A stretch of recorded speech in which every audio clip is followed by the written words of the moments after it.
Today is day 5 for the Come Follow Me study for this week, August 3rd through the 9th. Thou art come for such a time as this. Esther. Friday, August 7th, 2026, Esther 8. Mordecai is honored and placed over the house of Haman. Esther 8, 1 through 2. On that day did the king Ahasuerus give the house of Haman, the Jews' enemy, unto Esther the queen. And Mordecai came before the king, for Esther had told what he was unto her. And the king took off his ring, which he had taken from Haman, and gave it unto Mordecai. And Esther set Mordecai over the house of Haman.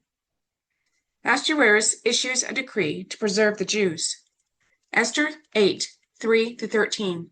And Esther spake yet again before the king, and fell down at his feet, and besought him with tears to put away the mischief of Haman the Agagite, and his device that he had devised against the Jews. Then the king held out the golden scepter toward Esther. So Esther arose and stood before the king, and said, If it please the king, and if I have found favor in his sight, and the thing seem right before the king, and I be pleased in his eyes, let it be written to reverse the letters devised by Haman the son of Hammedatha the Agagite, which he wrote to destroy the Jews which are in all the king's provinces. For how can I endure to see the evil that shall come unto my people? Or how can I endure to see the destruction of my kindred? Then the king Ahasuerus said unto Esther the queen, and to Mordecai the Jew, Behold, I have given Esther the house of Haman, and him they have hanged upon the gallows, because he laid his hands upon the Jews. Write ye also for the Jews, as it liketh you, in the king's name, and seal it with the king's ring. For the writing which is written in the king's name and sealed with the king's ring may no man reverse. Then were the king's scribes called at that time in the 3rd month, that is, the month Sivan, on the 23rd day thereof, and it was written according to all that Mordecai commanded unto the Jews, and to the lieutenants, and the deputies, and rulers of the provinces which are from India unto Ethiopia, 127 provinces, unto every province according to the writing thereof, and unto every people after their language, and to the Jews according to their writing, and according to their language. And he wrote in the king Ahasuerus' name, and sealed it with the king's ring, and sent letters by posts on horseback, and riders on mules, camels, and young dromedaries. Therein the king granted the Jews which were in every city to gather themselves together, and to stand for their life, to destroy, to slay, and to cause to perish all the power of the people and province that would assault them, both little ones and women, and to take the spoil of them for a prey, upon one day, in all the provinces of King Ahasuerus, namely, upon the 13th day of the 12th month, which is the month Adar. The copy of the writing of a commandment to be given in every province was published unto all people, and that the Jews should be ready against that day to avenge themselves on their enemies. The task of saving the rest of the Jews after Esther and Mordecai had been saved and exalted in the realm was complicated by the announced principle that an edict which had been issued in the king's name could not be revoked. They'd had to devise a way to give the Jews authority to fight for their lives against those who would try to obey that first edict of death on the 13th day of Adar. The text notes that King Ahasuerus' decree, which mandated the destruction of the Jews, could not be undone. So Esther persuaded the king to issue another decree allowing the Jews to defend themselves before the planned day of their massacre. Esther 8:14. So the posts that rode upon mules and camels went out, being hastened and pressed on by the king's commandment, and the decree was given at Shushan, the palace. Mary Ellen Smoot said, Esther, born for such a time, had saved a nation. How was Esther an instrument for the Lord? How can we be instruments for the Lord? Esther 8:15 through 17. And Mordecai went out from the presence of the king in royal apparel of blue and white, and with a great crown of gold, and with a garment of fine linen and purple. And the city of Shushan rejoiced and was glad. The Jews had light and gladness, and joy and honor. And in every province and in every city, whithersoever the king's commandment and his decree came, the Jews had joy and gladness, a feast and a good day. And many of the people of the land became Jews, for the fear of the Jews fell upon them. Note the typical psychological phenomenon of the conversion of many people to Judaism as they saw the growing power of the Jews in the realm. Notice why Esther and the rest of the Jews decided to fast. How did fasting bless them? Why does the Lord ask us to fast? Consider how you can make fasting a greater blessing in your life. See also Isaiah 58, 6-12. How can we make our fast more like the fast that God has chosen? What blessings have we seen from fasting? Isaiah 58. Is not this the fast that I have chosen, to loose the bands of wickedness, to undo the heavy burdens, and to let the oppressed go free, and that ye break every yoke? How can fasting loose the bands of wickedness and break every yoke? Elder Carl B. Pratt said, if we fast and pray with the purpose of repenting of sins and overcoming personal weaknesses, surely we are seeking to loose the bands of wickedness in our lives. If the purpose of our fast is to be more effective in teaching the gospel and serving others in our church callings, we are surely striving to undo the heavy burdens of others. If we are fasting and praying for the Lord's help in our missionary efforts, aren't we desiring to let the oppressed go free? If the purpose of our fast is to increase our love for our fellow man and overcome our selfishness, our pride, and having our hearts set upon the things of this world, surely we are seeking to break every yoke. How has sincere observance of the law of the fast helped you to loose the bands of wickedness, undo the heavy burdens, let the oppressed go free, or break every yoke? Isaiah 58. Is it not to deal thy bread to the hungry, and that thou bring the poor that are cast out to thy house, when thou seest the naked, that thou cover him, and that thou hide not thyself from thine own flesh? Men who truly love the Lord seek to overcome their sins and to draw nearer to the Lord in fasting and prayer. It is certain that there is a proper way to fast and to commune with God. The guilty Israelites described in these verses seem to have been disturbed because they fasted and God seemed not to notice. They afflicted their souls, and God failed to regard their sufferings. But the Lord pointed out that they were fasting for improper reasons. Instead of abstaining from food and the activities of the world, they continued in their labors and pleasures. Behold, ye fast for strife and debate, and seek for strength to smite with the fist of wickedness. That is not the kind of fast the Lord enjoined. The Lord challenged them to answer if their kind of fast is the fast that I have chosen. In other words, is it a proper fast, pleasing to Him? Does it show true humility and reliance on God? Fasting has genuine spiritual purpose.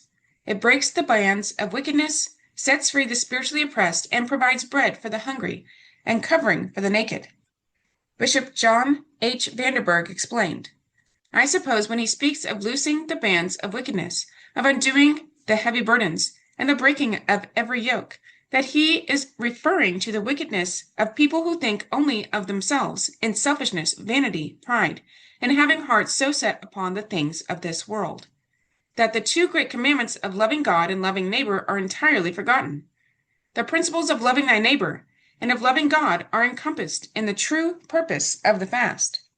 Certainly it takes no imagination to understand what is meant when he says, that thou bring the poor that are cast out to thy house, when thou seest the naked, that thou cover him, and that thou hide not thyself from thine own flesh. He meant that in addition to taking care of the poor, that we should watch over our own kin and be responsible for our father, mother, brother, and sister when they are in need. It is here that I would like to state that the Lord has caused a day of fasting and prayer to be set up in this day so that collectively the church might join together to fulfill the purposes of fasting. President Henry B. Eyring said, the Lord has given us a simple commandment with a marvelous promise.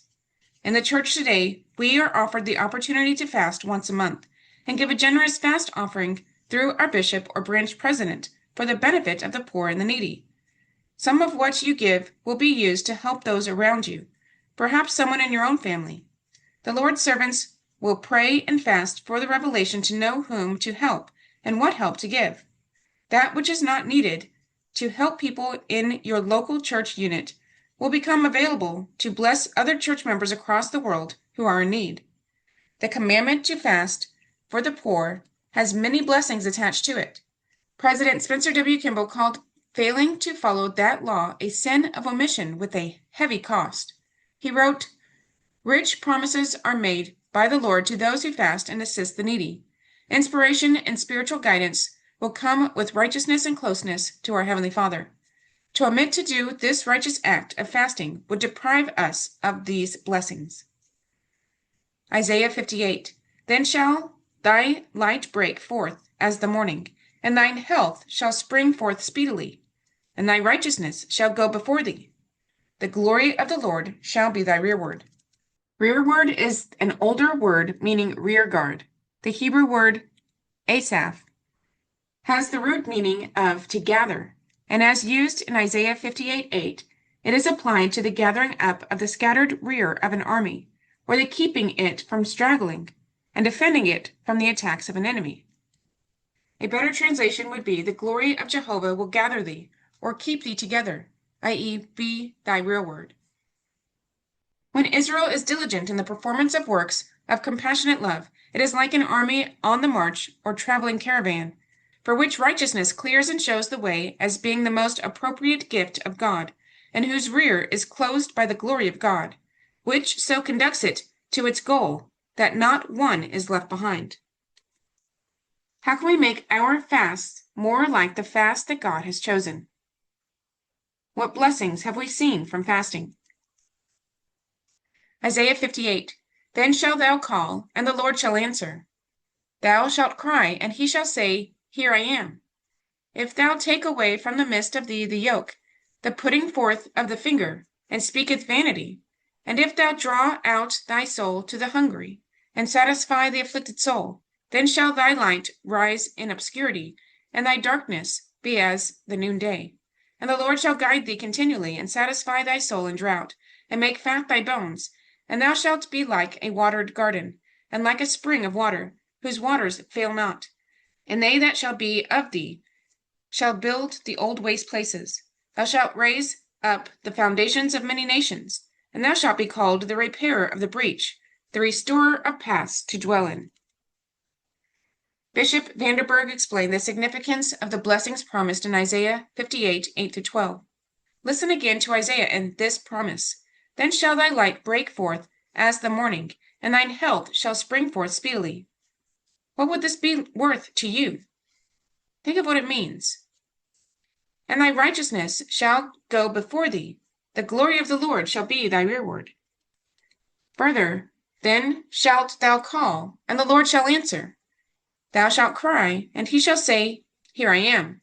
What more assurance would we need than this, as a promise that we may call upon the Lord and he will answer?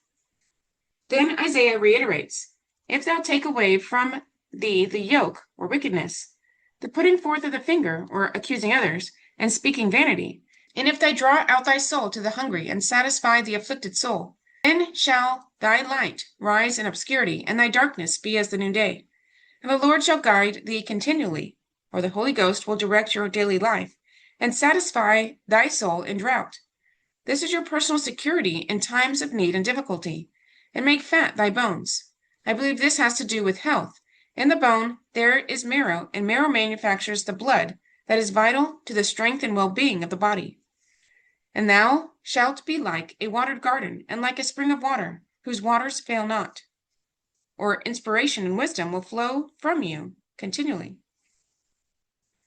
"And they that shall be of thee shall build the old waste places. Thou shalt raise up the foundations of many generations, and thou shalt be called the repairer of the breach, the restorer of paths to dwell in." To me, this is a promise to those working with the members of the church who are in need physically and spiritually.